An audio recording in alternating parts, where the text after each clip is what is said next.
فرزند زہرا یہ حالات برے ہیں۔ کاشانۂ بصیرت ویب سائٹ، واٹس ایپ اور یوٹیوب چینل پر مشتمل ایک ایسا مکمل پلیٹ فارم جس پر محروم بصارت کے لیے بالخصوص اور تمام افراد کے لیے بالعموم سینکڑوں کی تعداد میں مستند اسلامی کتب دستیاب ہیں۔ لہذا گزارش ہے کہ آپ اپنی ذمہ داری نبھاتے ہوئے کاشانۂ بصیرت کی ویب سائٹ کو وزٹ، واٹس ایپ چینل کو فالو اور یوٹیوب چینل کو سبسکرائب کرنے کے ساتھ ساتھ بیل آئیکن کو پریس کیجئے تاکہ آپ علم کے حصول کے ساتھ ساتھ مذہب اہل بیت کی اشاعت میں بھی اہم کردار ادا کرتے رہیں۔ کاشانۂ بصیرت۔ حالات برے ہیں۔ السلام علیکم ورحمۃ اللہ وبرکاتہ۔ سامعین، آپ سماعت فرما رہے ہیں بنیان المرصوص جلد اول، مقتل حسین علیہ السلام ہے۔ یہ مؤلف ہیں حیدر عباس بھٹی صاحب۔ آج ہم آپ کے سامنے اس کی 16ویں ریکارڈنگ پیش کر رہے ہیں۔ صفحہ نمبر 250 بیان ہوگا جناب میثم تمار بن یحییٰ کے بارے میں۔ جناب مسلم بن عقیل علیہ السلام کی شہادت کے زمانے میں عظیم سانحوں میں سے جناب میثم تمار اور جناب رشید حجری کی شہادت ہے۔ جناب میثم تمار شہر کوفہ کے کھجور بیچنے والے تھے۔ آپ کا تعلق ان عجموں سے تھا جو عربوں کے درمیان رہتے تھے۔ جناب میثم تمار بھی دوسرے عجم لوگوں کی طرح اسلام کے بعد اسلام کو اچھی طرح سمجھنے اور خاندان رسول اللہ کے عشق میں اپنا دیار چھوڑ کر عرب میں آ کر آباد ہو گئے تھے۔ جناب میثم کے والد کا نام یحییٰ تھا، اور جیسا کہ معتبر تاریخوں میں آیا ہے کہ اسلام لانے سے قبل جناب میثم آذربائیجان کے ران نامی علاقے میں رہتے تھے۔ ان کی جائے ولادت کے بارے میں کچھ اختلاف ہے، کچھ جگہوں میں کرمان اور کچھ میں شیراز، جبکہ دیگر کتب میں آذربائیجان مرقوم ہے، لیکن زیادہ قوی احتمال یہی ہے کہ جناب میثم آذربائیجان ہی کے رہنے والے تھے۔ جناب میثم تمار صحابی رسول صلی اللہ علیہ وآلہ وسلم تھے۔ آپ امیر المومنین علی ابن ابی طالب کے بہترین ساتھی اور اہل بیت رسول کے جانثاروں میں شامل تھے۔ صفحہ نمبر 250 عنوان جناب میثم کی امیر المومنین علیہ السلام سے پہلی ملاقات۔ جناب میثم بازار کوفہ میں کھجور فروشی کرتے تھے، اسی بنا پر ان کو تمار کا لقب دیا گیا۔ بازار کوفہ میں سب سے پہلی بار جناب میثم کی ملاقات امیر المومنین علیہ السلام سے ہوئی۔ امام علیہ السلام نے سوال کیا، تمہارا نام کیا ہے؟ جناب میثم نے جواب دیا، سالم۔ امام علیہ السلام نے فرمایا، لیکن مجھے تو اللہ کے رسول نے خبر دی تھی کہ تمہارے باپ نے تمہارا نام میثم رکھا تھا۔ جناب میثم کو بہت تعجب ہوا کہ واقعاً اللہ کے رسول اور آپ کی جانشین برحق ہیں۔ بالکل سچی خبر دی ہے، کیونکہ ان کا نام تھا ہی میثم، لیکن کوفے تو کیا پورے علاقے میں کسی کو بھی اس ماجرے کی کانو کان خبر نہیں تھی۔ امام علیہ السلام نے جناب میثم سے فرمایا، آج سے تمہارا وہی قدیمی نام میثم ہے جو تمہارے باپ نے رکھا تھا، وہی نام جو اللہ کے رسول نے مجھے بتایا تھا۔ صفحہ نمبر 251 اور عنوان ہے شرطات الخمیس۔ جناب میثم تمار کو شرطات الخمیس کے ارکان میں شمار کیا گیا۔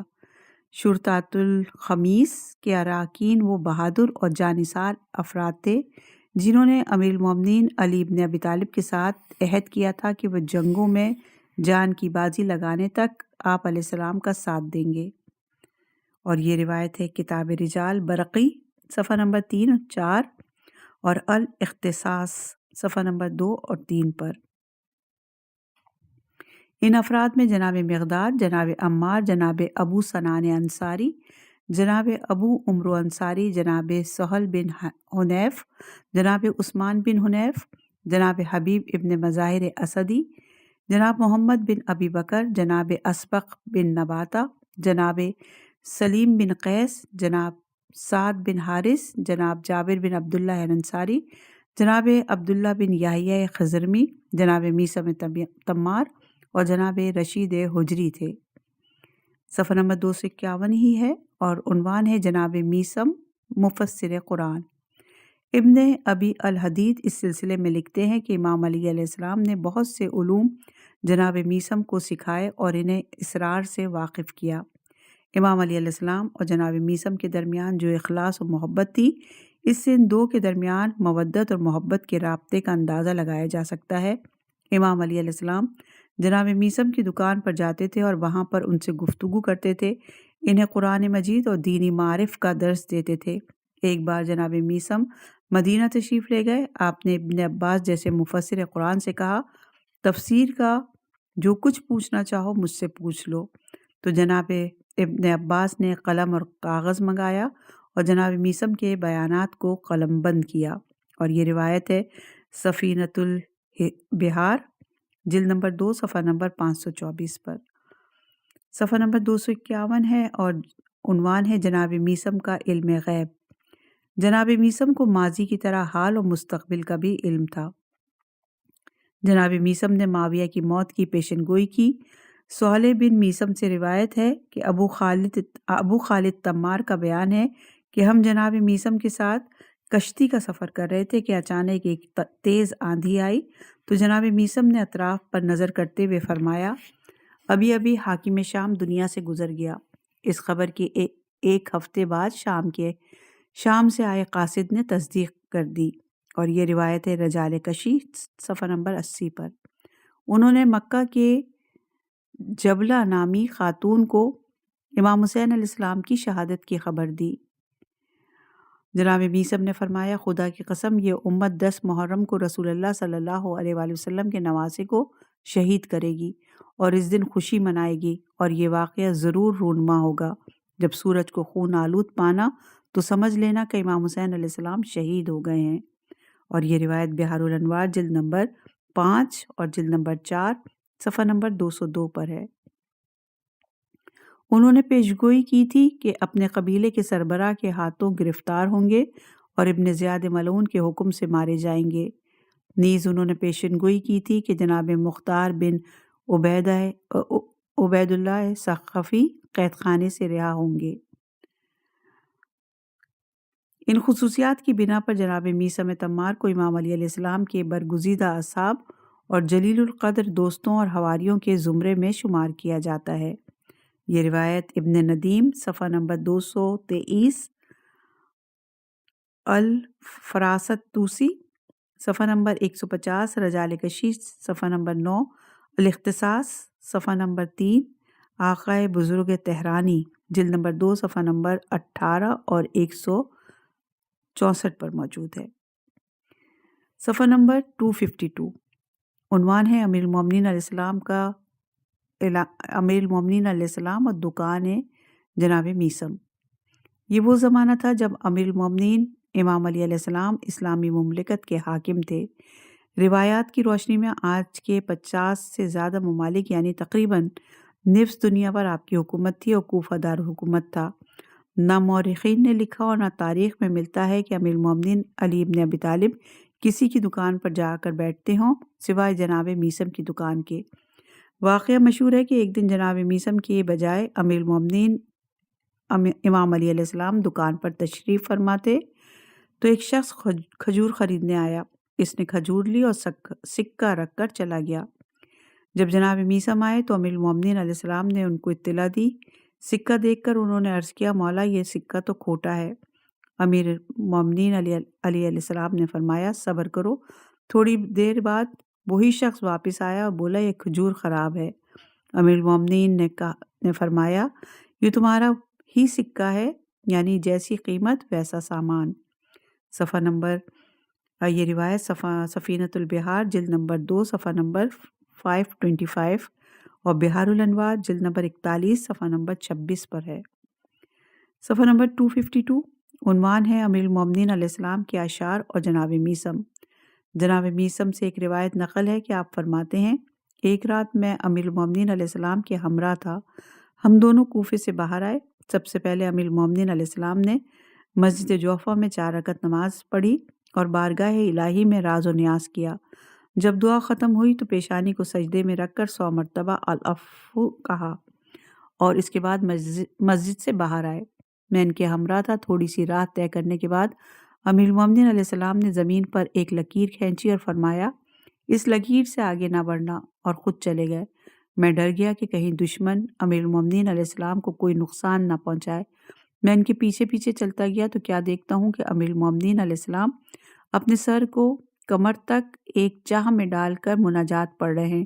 میری موجودگی کو محسوس کر کے فرمایا کون ہو؟ میں نے کہا میسم۔ امیر المومنین علیہ السلام نے فرمایا کیا میں نے تجھے حکم نہیں دیا تھا کہ لکیر سے آگے نہ بڑھنا؟ میں نے کہا جی ہاں، لیکن میرے دل نے آرام نہیں پایا اور آپ کی جان کے بارے میں خائف ہوا۔ امیر المومنین علیہ السلام نے فرمایا کیا میری گفتگو سے کچھ سمجھے؟ میں نے کہا نہیں۔ اس کے بعد میرے لیے یہ اشعار پڑھے۔ میرے سینے میں کچھ اسرار ہیں، جب سینہ پھٹنے کو آتا ہے اپنے ہاتھ سے زمین کھود کر اپنے اسرار کو اسے بتاتا ہوں۔ جب زمین سے کوئی گھاس اگتی ہے وہ گھاس میرے بیج کا محاصل ہوتی ہے۔ صفحہ نمبر 253 عنوان ہے امیر المومنین علیہ السلام کی پیشن گوئی۔ ایک دن صبح کا وقت تھا کہ جناب میثم حسب معمول امیر المومنین علیہ السلام کی زیارت کے لیے شرف یاب ہوئے۔ امام علیہ السلام نے جناب میثم کے سامنے ان کی شہادت کا تذکرہ کرتے ہوئے فرمایا اے میثم، تم میرے بعد گرفتار کر لیے جاؤ گے اور تمہیں سولی پر لٹکا دیا جائے گا۔ تیسرے دن تمہاری ناک سے خون بہنے لگے گا اور تمہاری داڑھی خون سے سرخ ہو جائے گی۔ تم ان 10 لوگوں میں سے ایک ہوں گے جنہیں عمرو بن حریث کے گھر کے دروازے کے سامنے فلاں درخت پر سولی سے لٹکایا جائے گا، اور تمہارا پھندا ان سب میں چھوٹا ہوگا۔ پھر اس کے بعد امام علیہ السلام نے جناب میثم کو اس کھجور کے درخت کی بھی نشاندہی فرمائی جس پر جناب میثم کو سولی دی گئی۔ جناب میثم نے سوال کیا یا امیر المومنین علیہ السلام، کیا واقعاً ایسا حادثہ رونما ہوگا؟ امام علیہ السلام نے فرمایا ہاں، رب کعبہ کی قسم یہ واقعہ ہو کر رہے گا، چونکہ یہ راز مجھے اللہ کے رسول نے بتایا ہے۔ جناب میثم نے جواب دیا حقیقتاً اللہ کے رسول صلی اللہ علیہ وآلہ وسلم نے جو کچھ فرمایا ہے وہ ہو کر رہے گا، اور مجھے آپ کے قول پر ایمان کامل ہے۔ چنانچہ اس کے بعد جناب میثم جب بھی اس درخت کے پاس سے گزرتے تو اسے پانی دیتے، وہاں نماز پڑھتے تھے اور اس درخت سے گفتگو کرتے تھے۔ یہ روایت رجال کشی صفحہ نمبر 83 اور 84، الارشاد جلد نمبر 1 صفحہ نمبر 323 324، روضۃ الوائزین جلد نمبر 2 صفحہ نمبر 288، ابن ابی الحدید شرح نہج البلاغہ جلد نمبر 2 صفحہ نمبر 291 اور 292 پر موجود ہے۔ صفحہ نمبر ہے 254، عنوان ہے جناب میثم، جناب حبیب اور جناب رشید حجری کی گفتگو۔ جناب میثم تمار گھوڑے پر سوار ایک ایسی جگہ سے گزر رہے تھے جہاں قبیلہ بنی اسد کے کچھ افراد بیٹھے ہوئے تھے۔ آپ کی نگاہ جناب حبیب ابن مظاہر پر پڑی جو خود بھی گھوڑے پر سوار تھے۔ دونوں ایک دوسرے کے قریب ہوئے اور ایک لمبی اور طولانی گفتگو میں محو ہو گئے۔ آخر کلام میں جناب حبیب ابن مظاہر نے جناب میثم تمار سے کہا گویا میں ایک ایسے خرما فروش بوڑھے کو دیکھ رہا ہوں جو رسول اللہ کی محبت میں دار پر لٹکایا جائے گا۔ جواب میں جناب میثم تمار نے کہا میں بھی اچھی طرح سے جانتا ہوں اس حسین چہرے اور لمبے گیسوؤں والے کو جو فرزند رسول حسین بن علی علیہ السلام کی مدد کے لیے میدان میں جائے گا اور وہاں قتل کر دیا جائے گا اور اس کا سر کوفے میں لا کر گھمایا جائے گا۔ اتنی گفتگو کرنے کے بعد دونوں ایک دوسرے سے جدا ہو گئے۔ وہ افراد جو ان دونوں کی گفتگو سن رہے تھے آپس میں ان کی باتوں کے سلسلے میں طرح طرح کی باتیں کرنے لگے۔ اس وقت وہاں پر جناب رشید حجری پہنچے اور ان سے جناب حبیب اور جناب میثم کے بارے میں پوچھا کہ کیا تم نے انہیں دیکھا ہے؟ تو انہوں نے جواب دیا کہ وہ تو ابھی یہیں تھے اور اس طرح کی باتیں کر رہے تھے۔ جناب رشید حجری نے کہا خداوند عالم جناب میثم پر رحمت نازل کرے، انہوں نے یہ جملہ فراموش کر دیا کہ جناب حبیب کا سر لانے والے کو پورے شہر میں سر کو گھمانے کی بابت 100 درہم اضافی دیے جائیں گے۔ یہ سن کر لوگ کہنے لگے یہ تو ان سے بھی بڑا جھوٹا ہے۔ اور یہ روایت ہے نفس المحموم، عیون شیعہ، انصار الحسین، سید محمد مہدی شمس الدین کی۔ صفحہ نمبر 254، عنوان ہے جناب میثم اور خبر شہادت امام حسین علیہ السلام۔ الشرح میں جناب میثم تمار سے روایت ہے کہ آپ نے جبلہ مکیہ سے کہا تھا اے جبلہ میری بات غور سے سن، حسین بن علی علیہ السلام قیامت کے دن جب پیش ہوں گے تو ان کے سر پر تمام شہداء کے سیادت کا تاج ہوگا۔ آپ کے تمام صحابہ باقی تمام شہداء کے سردار ہیں۔ اور یہ روایت علی الشرح صفحہ نمبر 228، امالیہ شیخ صدوق صفحہ نمبر 190، بہار الانوار جلد نمبر 45 صفحہ نمبر 219، انسائکلوپیڈیا امام حسین علیہ السلام جلد نمبر 2 صفحہ نمبر 560 پر ہے۔ صفحہ نمبر 255، جناب میثم کی گرفتاری۔ جناب عبید اللہ ابن زیاد ملعون کوفے کا حاکم بنا تو اس نے سب سے پہلے فرمان ہی یہی صادر کیا کہ جو لوگ امام حسین علیہ السلام سے رابطے میں ہیں انہیں فوراً گرفتار کر لیا جائے۔ سپاہیوں نے جناب میثم کو گرفتار کیا اور ابن زیاد ملعون کے پاس لے گئے۔ ابن زیاد ملعون نے کہا، وائے ہو تم پر عجمی، تیرا پروردگار کہاں ہے؟ جناب میثم نے کہا، ظالموں کی گھات میں، اور تم ایک ظالم ہو۔ ابن زیاد ملعون نے کہا، ابو تراب سے نفرت کرو۔ جناب میثم نے فرمایا، ابو تراب کو نہیں جانتا ہوں۔ ابن زیاد ملعون نے ایک بار پھر کہا، علی ابن ابی طالب سے اظہار نفرت کرو۔ جناب میثم نے جواب میں کہا، ایسا نہیں کروں گا۔ ابن زیاد ملعون نے کہا، خدا کی قسم میں تیرے دونوں ہاتھ پاؤں کاٹ دوں گا اور تجھے دار پر چڑھا دوں گا۔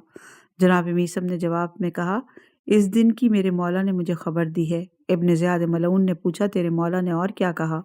جناب میثم نے جواب دیا، انہوں نے فرمایا کہ تیرے ہاتھ پاؤں اور زبان کو کاٹ دیں گے اور تجھے دار پر چڑھا دیں گے۔ ابن زیاد ملعون نے پوچھا، کیا تیرے مولا نے یہ نہیں کہا کہ یہ کام کون انجام دے گا؟ جناب میثم نے جواب دیا، ہاں۔ فرمایا کہ بنی امیہ کا زنا زادہ عبید اللہ ابن زیاد ملعون یہ کام کرے گا۔ ابن زیاد ملعون شدید طور پر غضبناک اور بے چین ہوا اور جناب میثم کے جواب میں کہا، میں تیرے ہاتھ پاؤں کو کاٹ دوں گا لیکن تیری زبان کو چھوڑ دوں گا تاکہ تیرے مولا کا جھوٹ ثابت ہو جائے۔ جناب میثم نے کہا، میرے مولا نے جھوٹ نہیں کہا، اور انہوں نے جو کچھ کہا ہے تو کس طرح مخالفت کر سکتا ہے؟ خدا کی قسم، امیر المومنین علیہ السلام نے پیغمبر اکرم صلی اللہ علیہ وآلہ وسلم سے، انہوں نے جبرائیل علیہ السلام سے اور انہوں نے اللہ سے سن کر خبر دی، تو ان کی کس طرح مخالفت کرے گا؟ جس جگہ میں کوفے میں سولی پر لٹکایا جاؤں گا اسے بھی میں جانتا ہوں، اور میں پہلا شخص ہوں گا کہ اسلام میں جس کے منہ میں لگام ڈالیں گے۔ ابن زیاد ملعون نے حکم دیا کہ جناب میثم کو جناب مختار ثقفی کے ہمراہ زندان میں ڈال دیا جائے۔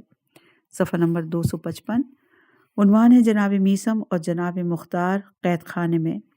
جب جناب میثم کو قید خانے میں ڈالا گیا تو جناب مختار بن ابو عبیدہ ثقفی بھی ان کے ساتھ تھے۔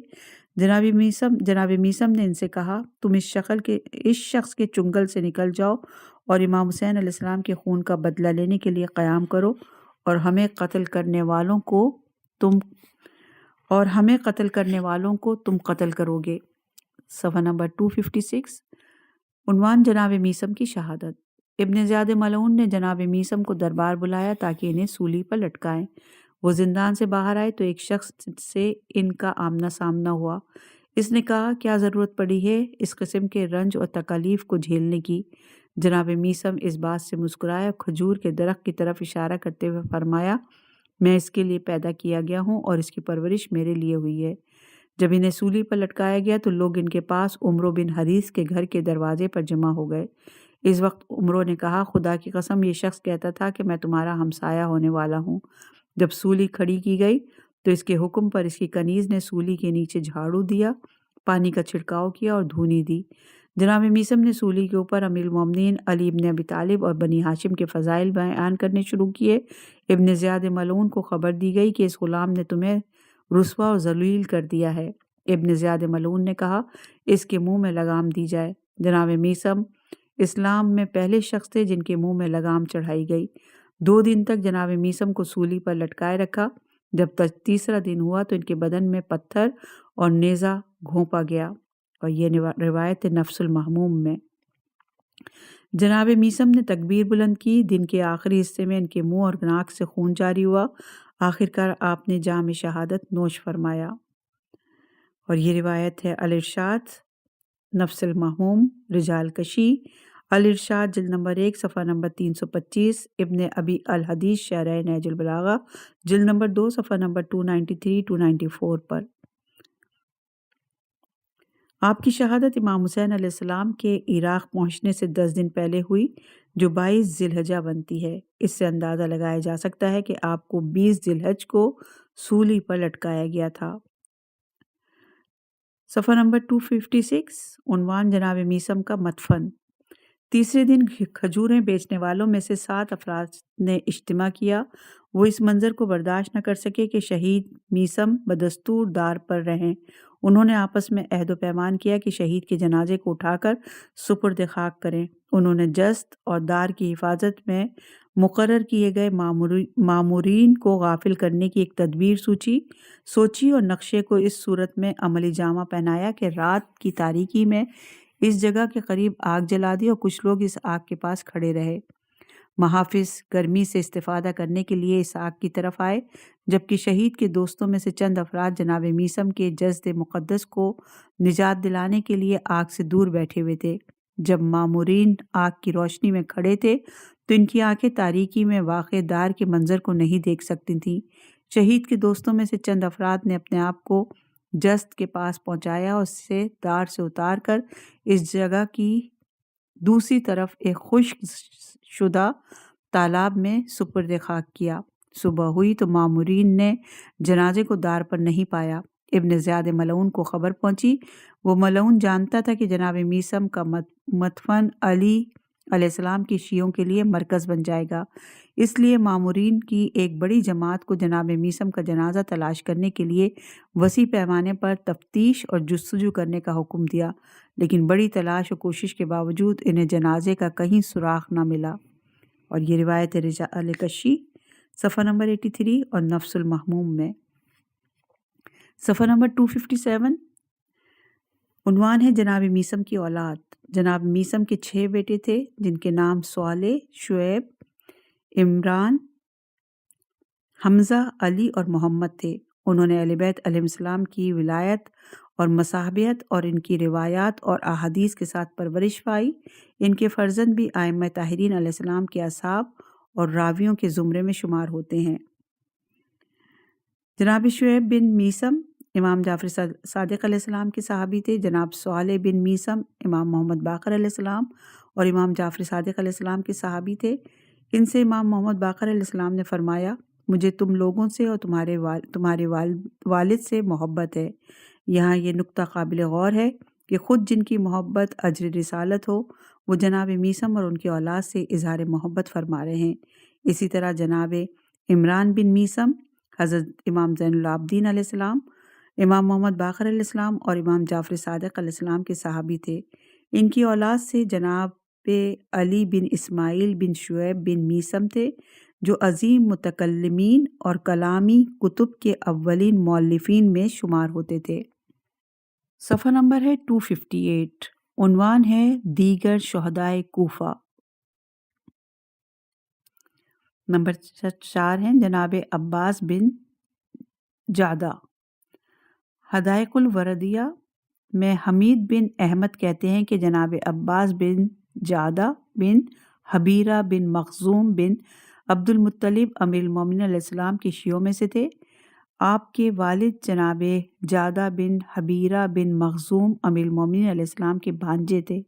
آپ نے جناب مسلم بن عقیل کے ہاتھ پر بیعت کی اور امام حسین علیہ السلام کے لیے کوفے کے لوگوں سے بیعت لیتے تھے۔ ابو مخنف کہتے ہیں، مجھ سے یوسف بن یزید بن عبداللہ بن حزام نے بیان کیا ہے کہ میں جناب مسلم بن عقیل علیہ السلام کا قاصد بن کر ابن زیاد ملعون کے دارالامارہ میں گیا تاکہ دیکھوں کہ وہ لوگ جناب ہانی بن عروہ کے ساتھ کیا کر رہے ہیں۔ انہوں نے جناب ہانی کو بہت مارا اور پھر قید میں ڈال دیا۔ میں اپنے گھوڑے پر سوار ہوا اور اس سے دوڑا کر جناب مسلم بن عقیل کے پاس پہنچا اور آپ علیہ السلام کے سامنے سارا واقعہ بیان کیا۔ پھر آپ نے مجھے حکم دیا کہ میں لوگوں کو جمع کروں۔ جب لوگ جمع ہوئے تو آپ نے جناب عباس بن جعدہ جدلی کے لیے پرچم باندھا اور انہیں لشکر کا امیر بنا کر دارالامارہ کی طرف روانہ کیا۔ طبری لکھتے ہیں کہ جناب مسلم بن عقیل اور جناب ہانی کی شہادت کے بعد محمد بن اشعث کندی ملعون نے جناب عباس بن جعدہ کو گرفتار کر کے ابن زیاد ملعون کے سامنے پیش کیا۔ ابن زیاد ملعون نے ان سے پوچھا، کیا تم ہی عباس بن جعدہ ہو جس کے لیے مسلم بن عقیل نے پرچم لگایا تھا اور اسے لشکر کا امیر مقرر کیا تھا۔ جناب عباس بن جادہ نے جواب دیا، ابن زیاد ملعون نے حکم دیا کہ اسے لے جاؤ اور اس کا سر قلم کر دو۔ اس طرح جناب عباس بن جادہ نے جام شہادت نوش فرمایا۔ اور یہ روایت وسیلۃ الدارین صفحہ نمبر 162 پر۔ صفحہ نمبر 259 عنوان جناب عبدالعالی بن یزید کلبی العلی صاحب ذخیرۃ الدارین نے انہیں حدائق الوردیہ سے نقل کیا اور ماں مقانی نے ان کا مختصر ذکر کیا ہے۔ وہ لکھتے ہیں، عبدالعلی بہادر گھوڑ سوار، شیعہ قاری اور کوفے کے رہنے والے تھے۔ ان کا تعلق بنی علیم سے تھا اور ان کے والد کا نام یزید کلبی العلی تھا۔ جناب عبدالعالی العلی اور جناب حبیب ابن مظاہر اہل کوفہ سے امام حسین علیہ السلام کے لیے بیعت لیتے تھے۔ جب جناب مسلم بن عقیل علیہ السلام نے خروج کیا تو انہوں نے بھی ان کا ساتھ دیا۔ حضرت مسلم بن عقیل کی شہادت کے بعد کثیر بن شہاب ملعون نے انہیں گرفتار کر کے عبید اللہ بن زیاد ملعون کے سامنے پیش کیا۔ ابن زیاد ملعون نے ان سے پوچھا، مجھے اپنے بارے میں بتاؤ۔ انہوں نے کہا، میں جب لوگوں کے حالات جاننے کے لیے اپنے گھر سے نکلا تو مجھے گرفتار کر کے تمہارے پاس لایا گیا۔ ابن زیاد ملعون نے کہا، کیا تم قسم کھاؤ گے کہ صرف اس کام سے اپنے گھر سے نکلے تھے اور تمہارا کوئی اور مقصد نہیں تھا؟ عبدالعلی العلی نے قسم کھانے سے انکار کر دیا، جس کی وجہ سے ابن زیاد ملعون کے حکم پر آپ کو مقام جبانہ صبی پر شہید کر دیا گیا۔ صفحہ نمبر 259 عنوان ہے جناب عبداللہ بن عفیف ازدی۔ شیخ مفید اور دیگر علماء لکھتے ہیں کہ ابن زیاد ملعون نے امام حسین علیہ السلام کو شہید کرنے کے بعد کوفے کے منبر پر گیا اور کہنے لگا، اس پروردگار کا شکر ہے جس نے حق اور اہل حق کو ظاہر کیا، جو امیر المومنین یزید اور ان کے پیروکار ہیں، اس نے جھوٹے اور جھوٹے کے بیٹے کو قتل کر دیا۔ یہ روایت الارشاد جلد نمبر 2 صفحہ نمبر 117 پر ہے۔ ابھی اس نے اتنا ہی کہا تھا کہ اچانک جناب عبداللہ بن عفیف الازدی اٹھے اور آپ مشہور و معروف شیعہ اور متقی شخص تھے۔ ان کی ایک آنکھ جنگ جمل میں، دوسری آنکھ جنگ صفین میں اور دشمنوں کے تیر سے ضائع ہو چکی تھی، اور وہ جب سے نابینا ہوئے تھے اس وقت سے مسجد کوفہ میں نماز اور دعا میں مصروف رہتے، رات کو عبادت کرتے اور دن میں روزہ رکھتے تھے۔ جناب عبداللہ بن عفیف ازدی نے بلند آواز سے ابن زیاد ملعون سے کہا، اے اللہ کے دشمن، جھوٹا تو اور تیرا باپ زیاد بن ابیہ ہے، اور دوسرا جھوٹا یزید ملعون اور اس کا باپ معاویہ ابن ابو سفیان ملعون ہے، جس نے تجھ کو کوفہ کا امیر مقرر کیا۔ اے ابن مرجانہ، تم انبیاء کے بیٹوں کو قتل کرنے کے بعد صادقین کے منبر پر بیٹھ کر یہ باتیں کر رہے ہو۔ جناب عبداللہ بن عفیف ازدی کی باتیں سن کر ابن زیاد ملعون کو بہت غصہ آیا اور کہنے لگا، یہ آواز کہاں سے آئی ہے؟ جناب عبداللہ بن عفیف ازدی نے دوبارہ فرمایا، اے دشمن خدا، اے جھوٹے اور جھوٹے کے بیٹے، یہ باتیں میں کہہ رہا ہوں۔ تو نے رسول اللہ کی ذریت کو قتل کیا ہے، جنہیں اللہ تعالیٰ نے ہر طرح کے رجس سے پاک اور پاکیزہ قرار دیا ہے۔ تو سمجھتا ہے کہ اب بھی تو مسلمان ہے؟ اے مہاجرین اور انصار کے بیٹوں، اپنی آواز بلند کرو، فریاد کرو، تم اس کافر سے انتقام کیوں نہیں لیتے جسے رسول اللہ نے ملعون ابن ملعون کہا تھا؟ اس پر ابن زیاد ملعون بہت غصہ ہوا۔ جناب عبداللہ کو گرفتار کرنے کے لیے اس کے محافظ آگے بڑھے، لیکن قبیلہ ازد کے جوانوں نے انہیں گرفتار نہ ہونے دیا اور انہیں مسجد سے نکال کر گھر بھیج دیا۔ ابن زیاد ملعون نے اپنے محافظوں سے کہا کہ جلدی جاؤ اور اس نابینا کو میرے پاس لاؤ، اللہ تعالیٰ نے اس کے دل کو بھی اس کی آنکھوں کی طرح اندھا کر دیا ہے۔ محافظ آگے بڑھے تو قبیلہ ازد کے بزرگوں کو معلوم ہوا تو وہ بھی جناب عبداللہ کی مدد کے لیے آگے بڑھے اور یمن کے کچھ لوگوں نے بھی ان کا ساتھ دیا۔ چونکہ محافظ کم تھے لہٰذا انہوں نے ابن زیاد ملعون کی طرف پیغام بھیجا، جس پر ابن زیاد ملعون نے محمد بن اشعث بن قیس سے ملعون کو بلوایا اور قبیلہ مضر کے کچھ لوگوں کو اس کے ساتھ روانہ کیا اور انہیں حکم دیا کہ جا کر جنگ کرو اور جناب عبداللہ کو گرفتار کر کے میرے پاس لاؤ۔ محمد بن اشعث ملعون آگے بڑھا اور جنگ کرنے لگا، جس سے کچھ افراد قتل ہو گئے اور قبیلہ ازد مغلوب ہو گیا۔ ابن زیاد ملعون کا لشکر دروازہ توڑ کر ان کے گھر میں داخل ہو گیا۔ جناب عبداللہ کی بیٹی نے اپنے والد سے کہا، بابا لوگ اندر آ رہے ہیں۔ جناب عبداللہ نے کہا، بیٹی ڈرو مت اور میرے ہاتھ میں میری تلوار دے دو۔ آپ نے تلوار کو اپنے ہاتھ میں لیا اور رسٹ پڑھتے ہوئے حملہ کیا۔ جناب عبداللہ کی بیٹی کہنے لگی، کاش میں مرد ہوتی اور رسول اللہ کے فرزند کے قاتلوں کو آپ کے سامنے قتل کرتی۔ یہ روایت مشیر الاحزان صفحہ نمبر 72، بہار الانوار جلد نمبر 45 صفحہ نمبر 120 پر ہے۔ مختصر یہ کہ جناب عبداللہ کو سپاہیوں نے چاروں طرف سے گھیر لیا اور وہ تلوار کو ہاتھ میں لیے دشمن کو خود سے دور کرنے لگے۔ جب بھی کوئی سپاہی آگے بڑھتا تو جناب عبداللہ کی بیٹی انہیں بتاتی اور وہ اپنی تلوار سے اس طرح حملہ کرتے اور دشمنوں کو خود سے دور کر دیتے۔ سپاہیوں نے جب یہ صورتحال دیکھی تو سب نے مل کر ان پر حملہ کیا۔ جناب عبداللہ کی بیٹی بآواز بلند کہنے لگی، افسوس میرے والد کا کوئی یار و مددگار نہیں۔ جناب عبداللہ اسی طرح تلوار چلاتے رہے اور شیر کی طرح حملہ کرتے رہے۔ نتیجے میں انہوں نے بہت سے سپاہیوں کو واصل جہنم کر دیا۔ روایات میں ہے کہ نابینا ہونے کے باوجود جناب عبداللہ نے 50 سواروں اور 23 سپاہیوں کو قتل کیا۔ بالآخر سپاہیوں نے انہیں گرفتار کر کے ابن زیاد ملعون کے سامنے پیش کیا۔ ابن زیاد ملعون نے جناب عبداللہ کو دیکھا تو کہنے لگا کہ خدا کا شکر ہے کہ جس نے تجھے ذلیل و خوار کیا۔ جناب عبداللہ نے کہا، اے خدا کے دشمن، میں کس چیز میں ذلیل ہوں؟